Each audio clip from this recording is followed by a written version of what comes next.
मंत्री जी उत्तराखंड पहुंचे हैं और एक रिवर्स पलायन को लेकर एक नई पहल की गई है विनोद कोठाल जी द्वारा। और हमने ये देखा है कि पलायन जो है, अगर उत्तरकाशी जिले को छोड़ के इन तमाम अन्य जिलों में काफी हद तक पलायन हुआ है और रिवर्स पलायन को लेकर नई पहल है। किस तरीके से इसे आगे आप बढ़ाएंगे और अलग अलग क्षेत्रों में क्या रणनीति? देखिए, आज रिवर्स पलायन इस राज्य की आवश्यकता भी है, क्योंकि जिन अवधारणाओं से इस राज्य का निर्माण हुआ था वो अवधारणाएं कमजोर होती जा रही हैं। जिस तरह आपने देखा कि 2000 में राज्य बना और 2007 में जब पहला परिसीमन हुआ तो पर्वतीय क्षेत्र में 6 विधानसभा सीट घट गई और मैदानी क्षेत्र में 6 सीटें बढ़ गई। अगर पलायन नहीं रोका गया तो धीरे धीरे ये राज्य पर्वतीय क्षेत्र में 1/4 विधानसभाएं रह जाएंगी और 3/4 मैदानी क्षेत्र में चली जाएंगी, तो पर्वतीय राज्य की अवधारणा ही खत्म हो जाएगी। क्योंकि लगातार जो पॉपुलेशन का माइग्रेशन होने से मैदानी क्षेत्रों में जनसंख्या बढ़ रही है और इसका दो नुकसान हो रहा है। पहाड़ खाली हो रहे हैं और मैदान बर्बाद हो रहे हैं। बर्बाद होने का मेरा ये है कि जो कभी जिस शहर का घनत्व 1 लाख लोगों के बोझ को झेलने का हो, उसमें अगर 3 लाख लोग आएंगे तो कहीं ना कहीं वहाँ के रहने वालों पर भी इसका कुप्रभाव पड़ेगा। तो आज मैदान को बचाने की आवश्यकता है, पहाड़ को बचाने की आवश्यकता है, लेकिन इसके लिए एकमात्र तरीका यही है कि इससे पलायन रुके। और यही कारण है कि पलायन रोकने के लिए सबसे बड़ी आवश्यकता है कनेक्टिविटी की। उत्तराखंडा जैसे हमारे यहाँ जो जगह हैं, यहाँ नैसर्गिक सुंदरता इतनी है कि आज दुनिया नैसर्गिक सुंदरता की ओर आकर्षित हो रही है।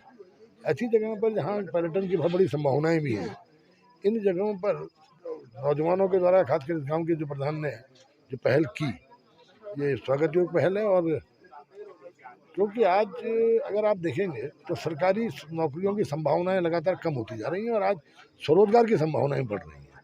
और स्वरोजगार के लिए बहुत कम कैपिटल में ज़्यादा आउटपुट मिले, इसके लिए पर्वतीय क्षेत्र में समझता हूँ सबसे सुंदर जगह है। आज होम स्टे के माध्यम से हो या ऑर्गेनिक फार्मिंग के माध्यम से हो या आपका इको टूरिज्म के माध्यम से हो, ये सारी संभावनाओं लिए हमारा क्षेत्र जो है, ये पूरा उत्तराखंड राज्य इसके लिए पूरे देश में प्रसिद्ध है। और चाहे धार्मिक पर्यटन हो, तो इन तमाम चीज़ों को लेकर के आज हम हॉर्टिकल्चर स्टेट है। हॉर्टिकल्चर आपके उत्पाद की उतनी कीमत नहीं है जितना उस पर वैल्यू एडिशन करके उसकी कीमत मिल सकती है। मसलन अगर कभी कभी अदरक की कीमतें बहुत गिर जाती हैं, लेकिन आज तक आपने सौंठ की कीमत गिरते हुए नहीं देखा होगा।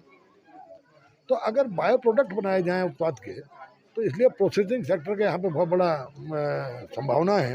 यही कारण है कि पिछली सरकार में हमने 1591 प्रोसेसिंग यूनिट इस राज्य के लिए स्वीकृत की, जिसमें 35% सब्सिडी भारत सरकार और 25% राज्य सरकार। 60% सब्सिडी के माध्यम से हम चाहते हैं कि नौजवान पहाड़ों में जो हमारे बागवानी उत्पाद हैं इसको लेकर के प्रोसेसिंग यूनिट्स लगाए। और मैंने अभी इंजीनियरिंग कॉलेज के बच्चों को भी अभी मैंने बीच में ये आपका जो हमारे टेक्निकल यूनिवर्सिटी के बच्चों को भी कहा कि हमें ऐसे इंजीनियर तैयार करने हैं जो रोजगार मांगने वाले नहीं, रोजगार देने वाले बने। तो आज हमारे यहाँ जो पढ़े लिखे नौजवान हैं वो पर्वतीय क्षेत्र में अपना काम प्रारंभ करके स्वयं के अपनी आर्थिकी तो मजबूत कर ही सकते हैं, वो दूसरे को भी रोजगार देने के लिए प्रेरणा देने का काम कर सकते हैं। तो आज उत्तराखंड में ये जो कुछ प्रधान जी और सभी लोग मिलकर जो काम कर रहे हैं, ये स्वागत योग्य कदम है। और मैं समझता हूँ इस मॉडल को पहाड़ में हर जनपद, हर गाँव में नौजवानों को अपनाना चाहिए। मंत्री जी, एक बड़ी समस्या यहाँ पर है बिजली की, जो लगातार कोठाल जी ने भी बताया। और आपके जब आप भाषण दे रहे थे तो उस दौरान भी बिजली कट हुआ, तो उसको लेकर क्या कुछ? पावर कट को ऐसे नहीं, ये देखो पर्वतीय राज्य है और आजकल आप सब देख रहे हैं काफी दिनों से जिस तरह से आंधी तूफान भी आ रहा है, तो ऐसे में तो पावर कट होना असंभव ही है। जानबूझ के भी करना पड़ता है कई बार कि ऐसा ना हो कि लाइन गिर जाए, कहीं कुछ जानमाल की हानि हो जाए। और कभी कभी जो है लाइट ट्रिप कर जाती है। तो आज जैसे मुझे मालूम हुआ कि चंबा से ये लाइन आ रही है, तो चंबा के पास कहीं ट्रिपिंग हुई है जिसके कारण की लाइट गई। लेकिन आज अगर आप आज से राज्य बनने से पहले की परिस्थितियाँ देखेंगे तो किसी गांव में बिजली नहीं थी। पूरे विधानसभा में कुल मिलाकर के 15% गाँवों में ही विद्युतीकरण था। आज 7% गाँव में तोकों में विद्युतीकरण है। तो और जहाँ एक सब स्टेशन पूरे क्षेत्र को आपूर्ति करता था, आज 9 सब स्टेशन आपूर्ति कर रहे हैं। तो ये ऐसा नहीं है, लेकिन फिर भी ये जरूरी है कि क्योंकि पहले आपको घरों में लाइट पहुंचानी थी तो सिंगल फेस घरों के लिए काफ़ी था।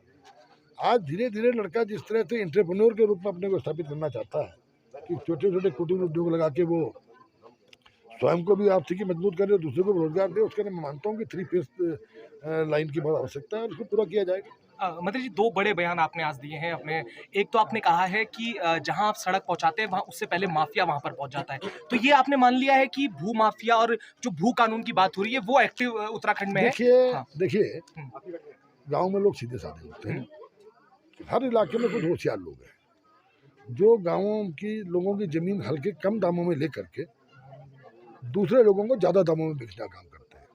और मेरा तो मानना ये है कि ज़मीन जो हमारी नैसर्गिक सुंदरता है, इसको देखते हुए ज़मीन बेचने में काम नहीं करना चाहिए गाँव वालों को। देखिए, सरकार के प्रयास, मैंने आज भी बात कहता हूँ, हुँ, इसके लिए सरकार के प्रयास सफल नहीं हो सकते। जब तक इस व्यक्तिगत तौर पर लोगों में जागरूकता नहीं आएगी, आप इसमें सफलता नहीं ले सकते। हर चीज़ में सरकार की ओर देखना, मैं समझता हूँ ये बिल्कुल गलत है। ये अपने स्थानीय स्तर पर ही इस चीज़ जागरूकता को लाना होगा कि अपनी ज़मीन जो हमारे पूर्वजों की देन है, उस ज़मीन को बजाय बेचने के अगर हम उस पर स्वयं के व्यापार की दृष्टि से काम करें, तो वो ज़मीन भी सुरक्षित रहेगी और अपनी भी आर्थिकी मजबूत होगी। क्योंकि कोई भी पैसा अगर सर्कुलेशन में नहीं है, हुँ। तो वो समय के साथ साथ पैसे की कीमत भी घटती जाती है और एक समय ऐसा आता है कि पैसे की कीमत कुछ नहीं रह जाती। तो ऐसी स्थिति में अगर आप व्यापार करेंगे तो ज़मीन आपकी रहेगी। ज़मीन एक ऐसी चीज़ है जिसकी कीमत को निरंतर बढ़ना है, हुँ। तो आपकी हैसियत भी बढ़ रही है और उस ज़मीन पर अगर आप स्वयं व्यापार कर रहे हैं तो निश्चित रूप से आपकी आर्थिकी मजबूत हो रही है। तो इसके लिए हर हर पूरे क्षेत्र में लोगों का जागरूक होना आवश्यक है कि लोग केवल इस चीज़ को जागरूकता से हम रोक सकते हैं। सर, रिवर्स प्लान को लेकर गांव ने एक नज़ीर पेश की और आपकी विधानसभा से इसकी शुरुआत हुई है, तो कुछ इस प्रकार की नहीं नहीं, ऐसा मूल नहीं है, विषय। ऐसा नहीं है। बहुत उत्साही नौजवान है। मैं पौड़ी में घंडियाल एक जगह गया, वहाँ पर एक दिनेश रावत है, उन्होंने 200 किसानों का एक समूह बनाया और पूरे गांव को एक क्लस्टर मानते हुए काम करना प्रारंभ किया और मेरे सामने सामने 7 लाख रुपए की मूली देहरादून और 3 लाख रुपए की मूली उन्होंने कोटद्वार भेजी। तो यानी देखिए, अगर सारे गांव में जिस तरह यहाँ पर भी है, अगर सब लोग मतैक्यता के साथ काम करेंगे तो निश्चित रूप से आर्थिक जो मजबूती है हमारे गांव के लोगों की, वो बढ़ेगी। पर मंत्री जी, बंदरों का और ये जो तमाम जो ऐसी चीजें हैं, उनका बड़ा आतंक है, जिसकी वजह से पूरा पहाड़ देखिए पलायन करने पे मजबूर भी और खेती नहीं कर पा रहा है। देखिए, मैं फिर इस बात को कहता हूँ, मैंने लोगों से पूछा कि मैं क्या बंदर पहले नहीं थे जब लोग खेती क्या करते थे, तो उनका जवाब होता था कि साहब अब ज़्यादा हो गए जी। तो क्या इंसान ज़्यादा नहीं हुआ? जिस देश की आबादी आज़ादी के समय 40-42 करोड़ थी, आज 140 करोड़ भी है, नहीं हुई। सवाल यह है कि किसानों की संख्या कम हो गई। अगर सभी लोग खेती में एक बार पुनः उस चीज़ की शुरुआत होती है, तो जब ज़्यादा लोग काम करते हैं तो जानवर भी डरता है। सबसे खतरनाक जानवर तो आदमी है। लेकिन जब मालूम हुआ गाँव में 100 लोगों में 2-3 लोग खेती कर रहे हैं, तो निश्चित रूप से उनकी संख्या ज़्यादा हो जाती है और नुकसान ज़्यादा महसूस होता है। अगर सारे के सारे लोग खेती करें तो यही नुकसान बढ़ जाएगा और मैं समझता हूँ ज़्यादा लोगों की खेतों में उपस्थिति से भी आप इन जानवरों से बच सकते हैं। जैसे मैंने आपसे कहा, दिनेश रावत का वाकया दिया, मैं गया, उन्होंने स्वयं अपने 2 यंत्र बनाए हुए हैं जिनका नाम उन्होंने रखा है जुगाड़।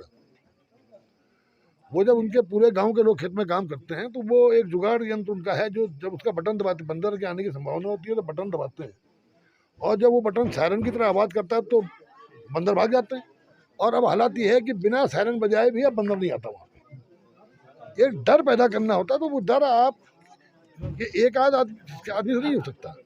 जब ज़्यादा लोग खेती में इन्वॉल्व होंगे तो मैं समझता हूँ जंगली जानवर का भय भी कम होगा। और बाकी सरकार भी काम कर रही है। मैंने स्वयं कृषि मंत्री रहते हुए भारत सरकार को 400 करोड़ का प्रस्ताव भेजा था, जिसमें पूरा 100% फेंसिंग इस राज्य में खेतों की करने का प्रस्ताव है। मुझे उम्मीद है कि निश्चित रूप से स्वीकृत होगा। दूसरा, जो एरोमेटिक फार्मिंग है, देखिए कभी आज टेक्नोलॉजी आगे बढ़ी है तो हमको तकनीक दृष्टि से भी सोचना पड़ेगा। मैं अगर केवल एरोमेटिक क्रॉप अगर बाउंड्री पे लगा दी जाए, जैसे आपका लेमन ग्रास है, लेमन ग्रास की महक ऐसी है, उस पर ना हाथी आता है ना उस पर सुअर आता है और ना उसको बंदर खाता है। तो थोड़ा बहुत हमको नई तकनीक को देखते हुए भी ऐसी क्रॉप पे जाना पड़ेगा जिन क्रॉप से जानवर भी इससे दूर भागते हैं। हर्बल है, हर्बल फार्मिंग में आप जानते हैं हर्ब्स को जानवर नहीं खाता, तो हर्बल फार्मिंग के माध्यम से भी कर सकते हैं। तो मैंने आपसे कहा ना कि हर चीज की काट के लिए तरीके हैं, उन तरीकों पर काम करने की आवश्यकता है। सरकार सर प्लान कर रही है, जिस प्रकार का आपने यंत्रों की बात करी कि इस प्रकार के यंत्र किसानों को दिए जाएं, कुछ इस प्रकार का प्लान कर रही है देखिए, हम तो पूरा पहला देश का पहला राज्य है जो 80% सब्सिडी दे रहा है किसानों को इक्विपमेंट्स पे, और नरेंद्र नगर विधानसभा में तो हमने तकरीबन 100% सब्सिडी पे दिया। 20% जो मार्जिन बनी थी वो हमने TSDC के माध्यम से ली। तो सरकार का काम होता है योजनाएं बना करके और योजनाओं के साथ साथ लोगों को इनपुट में लाभांश देना, क्योंकि मैं इस बात के तो पक्ष में नहीं हूँ कि कैश दे दिया जाए, लेकिन अगर आप इनपुट सब्सिडी दोगे, जैसे हमने आपको देखा कि मुझे इस बात की खुशी है कि एग्रीकल्चर के सेक्टर में हम देश का सर्वाधिक सब्सिडी देने वाला राज्य है। चाहे वो ड्रिप इरीगेशन में 80% सब्सिडी हो, चाहे वो एंटी हिलनेट्स में 80% सब्सिडी हो, चाहे वो कृषि यंत्रों पर 80% सब्सिडी हो, चाहे बीजों पर 75% सब्सिडी हो, हर चीज़ पर हम लोगों ने इनपुट सब्सिडी बढ़ाकर किसान को सक्षम करने का प्रयास किया। मंत्री जी, अंत्योदय कार्ड के लिए आपने 3 सिलेंडर की बात आपने की है, और एक नोटिफिकेशन जो हमेशा रहता है अपात्र जो परिवार है उसको लेकर बड़ा संशय बना हुआ है लोगों में, जिस तरीके से उसकी जो पूरी एक वो आई है कि कौन परिवार अपात्र होगा। उसमें बिजली के बिल का भी वर्णन किया गया है कि बिजली का बिल जिसका आता हो वो अपात्र माने जाएंगे, और कई चीजें BPL कार्ड्स को लेकर। देखिए, आपने श्रेणी बनाई अंत्योदय, BPL और APL। जिस व्यक्ति, हमारे देश में आज भी लाखों लोग ऐसे हैं जिन पर न रहने का मकान है न जमीन है, तो निश्चित रूप से पहला हक अंत्योदय में उन्हीं का जाता है, क्योंकि ये संख्या के आधार पे अगर आपके गांव को, आपके जिले को माना 1000 अंत्योदय कार्ड बनने हैं, तो उसमें क्राइटेरिया पहला यही होगा जिस पर न टीवी हो न बिजली हो, तो फिर निश्चित रूप से पहला हक उसका। अगर 1000 के पूरा होने से पहले भी कुछ लोग बच गए तो उसमें वो लोग भी शामिल हो जाते हैं जो उसके बाद की स्थिति में, क्योंकि इनमें मार्किंग है और मार्किंग के बाद मार्किंग के हिसाब से इन लोगों की श्रेणी तय होती है। अगर गांव के अंदर बैठ के ईमानदारी से चयन हो तो मैं समझता हूँ जो अपात्र लोग हैं वो इस सूची में आए ना। अभी आपने देखा कितने हजार राशन कार्ड, लाखों राशन कार्ड को हमारे राज्य में कैंसिल किया गया जो अपात्र थे और वो राशन कार्ड बनाए बैठे थे।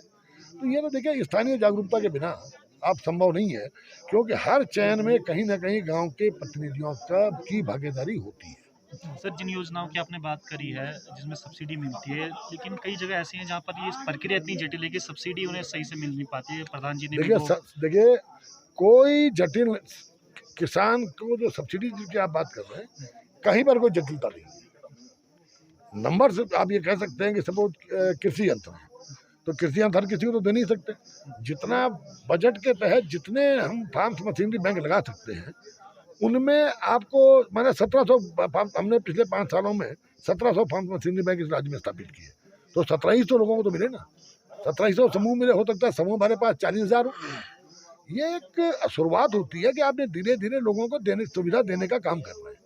लोन वगैरह में दिक्कत आती है इसमें? देखिए लोन वगैरह में दिक्कत का, देखिए लोन की हम सरकार नीतियाँ बनाती है, बैंक का भी अपना एक प्रोसीजर है, बैंक की भी अपनी एक प्रक्रिया है, बैंक अपनी प्रक्रिया तो पूरी कराएगा ही।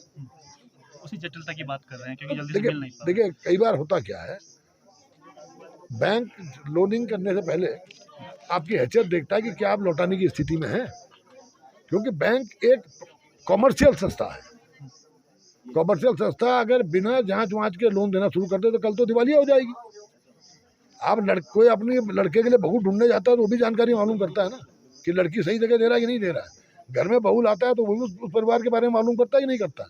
तो बैंक की भी अपनी सर्टेन क्वेरीज है, बैंक ये भी इंश्योर होना चाहता है कि आदमी लोन वापस दे सकता है। मंत्री जी, आखिरी सवाल रहेगा कि आप विधानसभा से लोकसभा का रुख कर रहे हैं सुबह दुनिया, ये तो पार्टी तय करेगी। धन्यवाद बहुत बहुत। दोस्तों नमस्कार, सभी का स्वागत है प्रवचन डिजिटल पर। अभी मैं सुदूर गांव नरेंद्र नगर विधानसभा में आया हूँ, खंडा में, और यहाँ पर जो रिवर्स प्लान की हम लोग बातें करते हैं कि रिवर्स प्लान तमाम पहाड़ों में से नहीं हो पा रहा है, तो एक मुहिम शुरू की है विनोद कोठियाल जी ने, गाँव के प्रधान हैं, क्योंकि उत्तराखंड में सब कुछ नेगेटिव भी नहीं है, और बहुत अच्छी एक मुहिम शुरू की है विनोद कोठियाल जी ने। कोठियाल जी, सबसे पहले तो आपको शुभकामनाएं। आप जैसे प्रधान अगर हर गांव में हो तो हो सकता है कि, क्योंकि बड़ा सुदूर गांव है, और मैं भी जब हम यहाँ पे आ रहे थे तो तकरीबन बहुत लंबी जो सड़क है वो बड़ी खुर्द-बुर्द थी, और ऐसे में रिवर्स प्लान आपने किया है, 40 परिवारों को तकरीबन आपने वापस बुलाया है, तो क्या कुछ मुहिम थी, किस तरीके से शुरुआत हुई सारी की सारी? सर, जब मैं पहले बात आपका धन्यवाद बहुत बहुत। जब यहाँ पे मैं प्रधान बना और मुझे गांव की जिम्मेदारी मिली तो हमारा गांव लगभग 100% माइग्रेशन की तरफ अग्रसर था, क्योंकि यहाँ 1-2 परिवार ही थे और बाकी लोग नीचे जा चुके थे। उसका जो सबसे बड़ा कारण था, यहाँ पे संसाधनों की बहुत कमी है, बहुत दुर्गम था और विकट भौगोलिक परिस्थिति के कारण यहाँ पे लोग यहाँ से वापस जा रहे थे। ना तो यहाँ स्कूल था, ना चिकित्सा है, वो आज भी नहीं है। आज के इतना समय के गुजरने के बाद भी आज भी ये व्यवस्था नहीं है, तो लोगों को जाने के लिए बहुत मजबूर हुए। अब हमारे पास जब मेरे को ये जिम्मेदारी दी गई, गाँव के सभी लोगों ने तय करा, मुझे निर्विरोध प्रधान बनाया, तो निश्चित रूप से मेरे पे कहीं न कहीं इन बातों को थी। तो हमने सबसे पहले लोगों को संगठित करा और हमारे जो रिटायर्ड अधिकारी हैं, जो हमारे भाई-बंध हैं, वो उनको एकत्रित करा हमने नीचे और सभी लोगों से अलग-अलग जाके बातें करी और उनको संगठित करा। जब हम लोग संगठित हुए, तो एक-दूसरे के विचार हमारे आदान-प्रदान हुए। उन विचारों के कारण ही ये तय हुआ कि हमें गाँव में जाना है और यहाँ कुछ करना है और उसी विचारों के ये परिणाम स्वरूप है कि आज हम इतनी संख्या में यहाँ पे लोग इकट्ठे हो गए हैं। तकरीबन कितने परिवार हुए हैं? यहाँ पे सर अभी तो कोरोना काल होने के बावजूद भी 5 से 6 घर नए बने हैं और बाकी तमाम लोग ऐसे हैं जिन्होंने अपने पुराने घरों को रिनोवेट कराया है।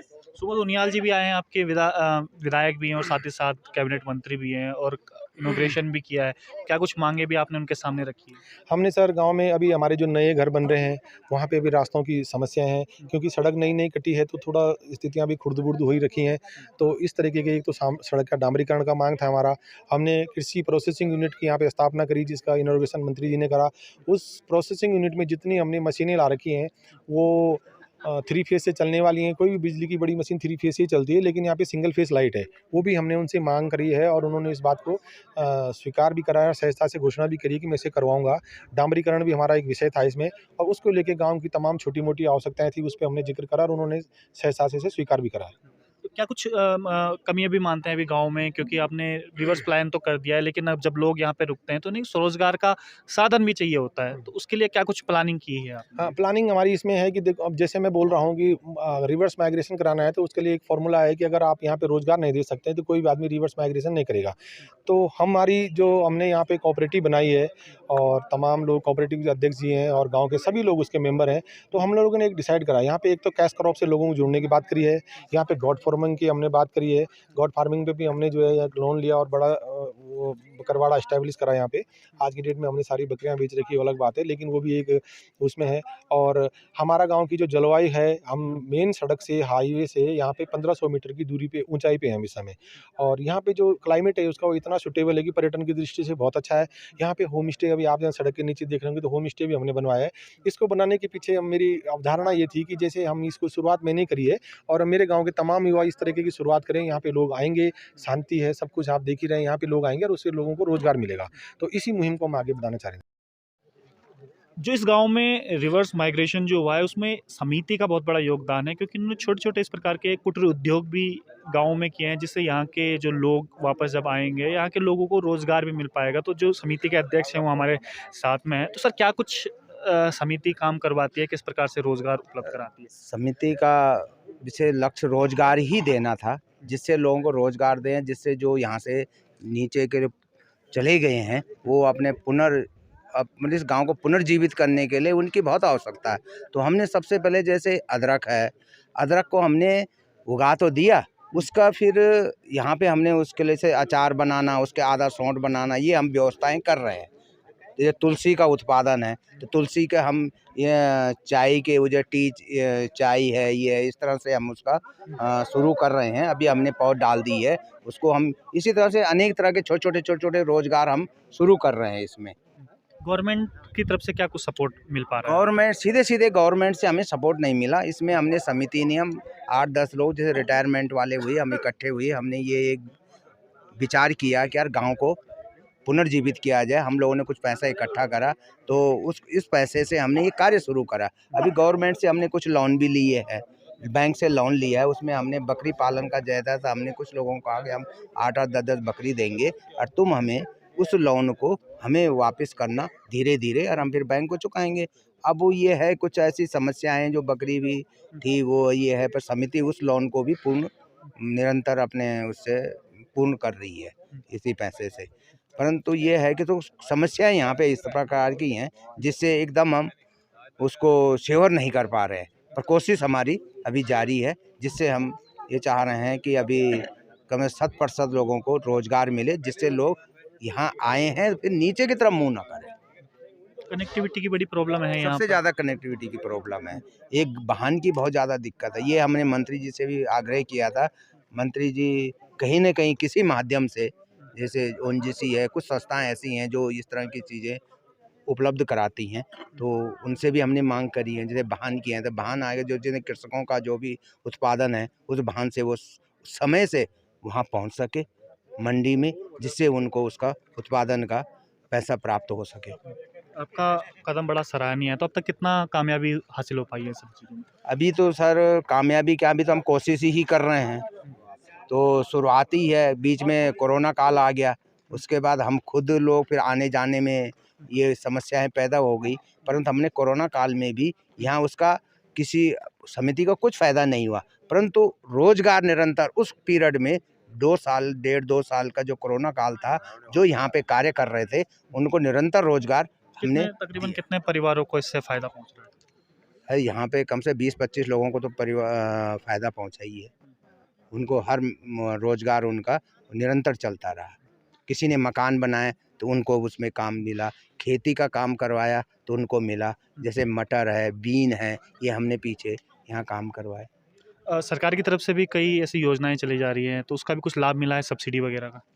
अभी तक तो नहीं मिला, पर आप प्रयासरत हैं, हम विभागों में इसकी जानकारी भी प्राप्त कर रहे हैं। तो जैसे प्रधान जी के सहयोग से समिति में काफ़ी थोड़ी व्यवस्थाएं की जा रही हैं। हमने बीज ला के लोगों को दिया, फिर हमने कहा तुम इसको उत्पादन करो, फिर हमने कई ऐसी व्यवस्थाएं करी, इसको बाज़ार में ले जाने की है।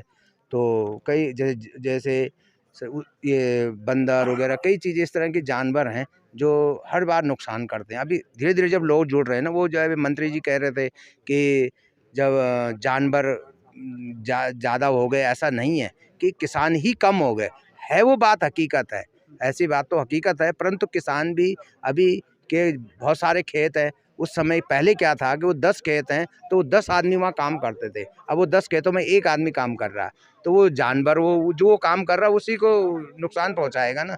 तो ये धीरे-धीरे हम इस पे कुछ ना कुछ आगे सोचेंगे कैसे जानवरों इससे से कैसे निपटा? हाँ, निपटेंगे, उसके लिए हम व्यवस्थाएँ करें। जैसे हमने मंत्री जी से हमने कहा ये तार-बाड़ फैंसी उसकी व्यवस्था कर दी जाए, जैसे जंगलात वन विभाग करता भी है ये, तो उन्होंने भी आश्वासन दिया है कि मैं इधर इसके लिए प्रयास करूँगा शीघ्र ही।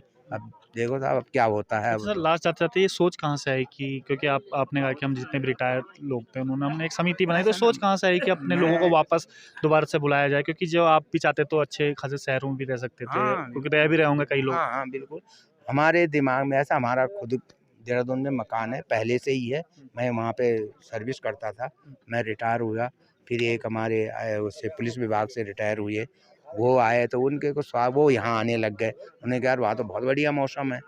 तो हमारा ये था कि सड़क अगर सही, जब सड़क आई ना, दिमाग में ऑटोमेटिक सोच आई यार हमारे पूर्वजों का घर है, तो हमारा व्यक्तिगत बहुत बड़ा यहाँ फार्म था एक अभी, तो हम तो मुझे लग रहा है हम तो 40 साल बाद ही वापस आए। बीच में कभी आ गए, किसी की शादी होगी, कब आ गए। पैदल आना के वजह से यहाँ आना कठिन हो रहा था। जब सभी लोग चले गए तो हमने कहा यार अब क्या जाना। पर ये है कि हमने जब ऐसी कुछ 2-4 लोग बैठे यार गाँव को पुनर्जीवित करना चाहिए, तो सबसे पहले प्रधान को नियुक्त किया जाए। तो हमने प्रधान को जब नियुक्त किया तो उससे फिर वो सारी प्रेरणाएँ, जब ये थोड़ा जुझारू टाइप के थे, जिन्होंने कहा ऐसे करते हैं, ये करते हैं, ये है, तुम मेरा साथ दो, फिर हमने वो शुरुआत करी, तो कुछ हद तक हम यहाँ सफल हुए। लोग इसी वजह से अधिक रहे। कई लोग अपनी ज़मीन भी बेच देते हैं जो पहाड़ों में नहीं रहना चाहते, इस प्रकार नहीं, का यहाँ भी पे आते हैं, तो मंत्री जी ने भी इस प्रकार से एक बयान दिया था कि अपनी ज़मीनें वगैरह ना बेचें। यहाँ पे हमने अभी तक किसी बाहर वाले को कोई ज़मीन नहीं दी। अगर किसी ने ज़मीन दी है, एक गाँव वाला, मतलब यहाँ से 4 भाई हैं, चारों अगर नीचे चले गए हैं, वो एक भाई का कोई लड़का आ गया, उसने किसी यहीं गाँव वाले उसी ने ले ली, तो वो क्या, बाहर वाले को हमने कोई ज़मीन अभी तक तो नहीं यहाँ कोशिश यही है कि ना दी जाए।